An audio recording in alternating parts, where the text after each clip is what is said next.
नमस्कार मंडळी, मी DL मोहिते, कृषी अधिकारी, महाराष्ट्र शासन.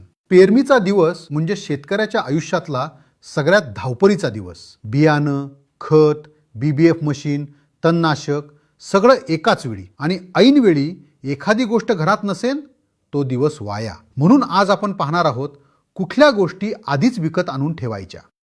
घरात लहान बाळ आलं की आपण पहिलं काय करतो? लसीकरण. भविष्यातील आजारांपासून संरक्षण. आपल्या बियाण्याचंही असंच लसीकरण असतं. त्याला म्हणतात बीज प्रक्रिया. बीज प्रक्रिया केली नाही तर काय होतं?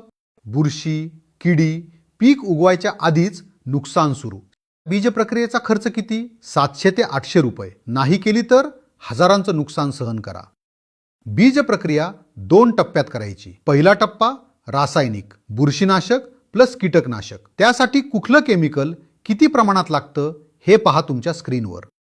दुसरा टप्पा जैविक. यामुळे नत्र, स्फुरद, पालाश पिकाला उपलब्ध होतात. त्यासाठी कुठलं जीवाणू कल्चर किती प्रमाणात लागतं हे पहा तुमच्या स्क्रीनवर.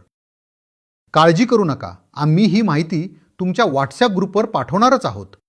मंडळी, पिकाचं लसीकरण करायचं असेल तर बीज प्रक्रियेची औषधे आजच विकत घेऊन ठेवा. पेरणीच्या दिवशी धावायचं नाही, तयारी आधीच करा.